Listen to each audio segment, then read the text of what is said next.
What is up? How is it going, everybody? Welcome back to the Bending Ballistics Show.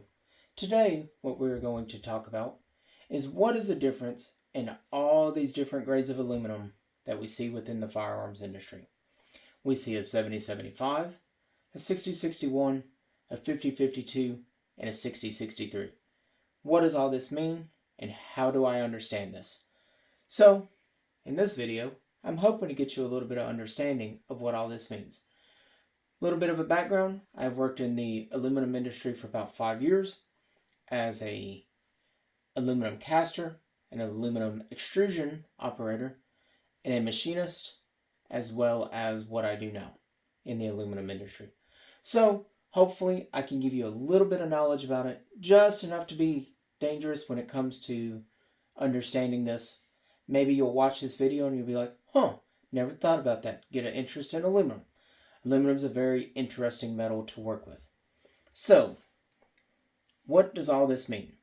I have seen 5,000 series aluminum, all the way to 7,000 series aluminum within the firearms industry. And I hear everybody saying, 60-61 is the best, 70-75 is the best, 50-52 is the best. Not everybody understands what the grades of aluminum mean. So, we're going to talk about it a little bit. So this handguard here from Timber Creek is a 5,000 series aluminum.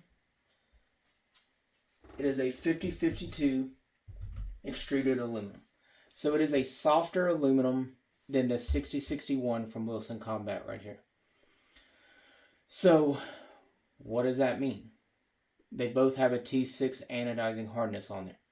When it comes to making a handguard, the process that it has to go through, it's so much easier to work with a 5,000 series aluminum than it is a 6,000 series aluminum.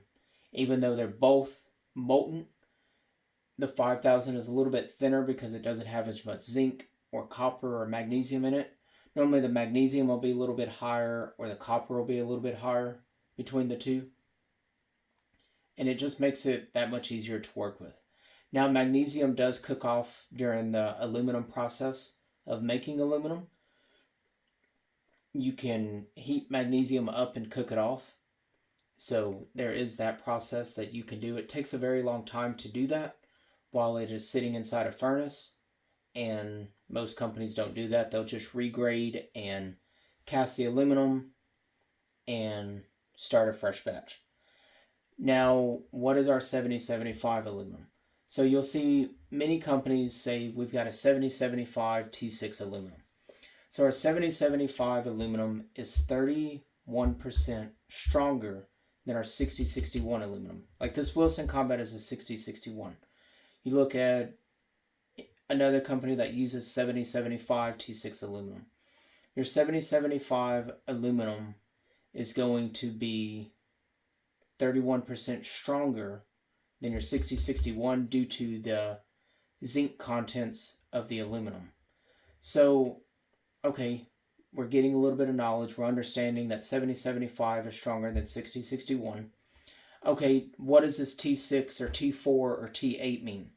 So our T4, T6, and T8 at the end of our number, whether it's 60-61, 60-63, 50-52, 70-75, all this means is our anodizing and heat treatments in which it's treated at.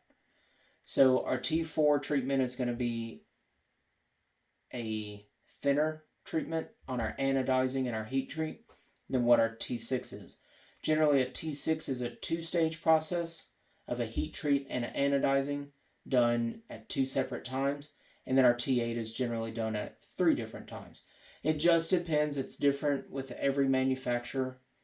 But across the aluminum industry, that's pretty well industry standard, the way in which it's done. And you could measure your anodizing, like if you scraped part of your anodizing off your upper, lower, your handguard or whatever, you could measure the thickness of your anodizing, but you're talking 100 thousandths of an inch, 100 thousandths of a millimeter, so on and so forth. It's very anemic amounts, but your anodizing is what gives you all the strength with your aluminum. Like if this lower didn't have the anodizing that it has on there, I could take my knife here and I could smack it and I could dent it with very little force, or I could chip it with very little force. It just happens. The anodizing is what gives you your tensile strength after the initial cast of the aluminum. Now, aluminum comes out molten, obviously. It's how you cast it. It's in a liquid form, and then it's rapidly cooled, and then it's sent through its finishing processes after it's been partially machined or fully machined, so on and so forth. It just depends. Every process is different. There's not an industry standard process for every single facility. Every facility is a little bit different. So, now that we understand that our zinc contents is what changes our grade of aluminum, our zinc, copper, and magnesium contents is what changes all this. Now, when we hear companies say we have a 6061 pure aluminum, that's not really possible because it has to start as a 1000 series aluminum.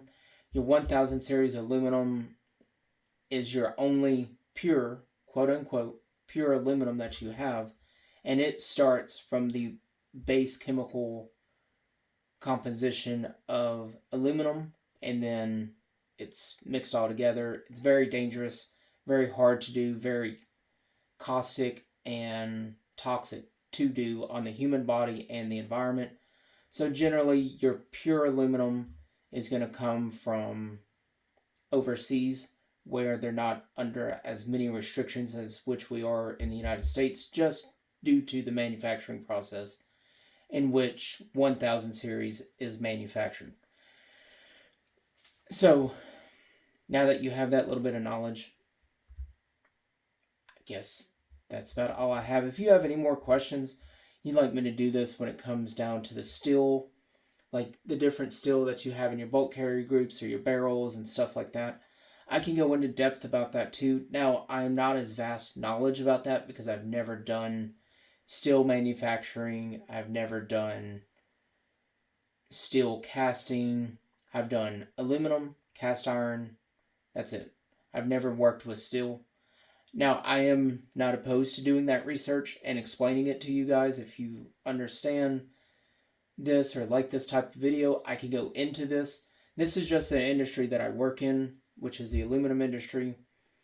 And I get a lot of questions from people that know that I'm in the aluminum industry, so I wanted to go ahead and make this video to explain this.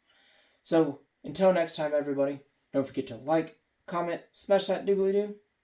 And until next time, everybody, I will catch you on the next one. See ya.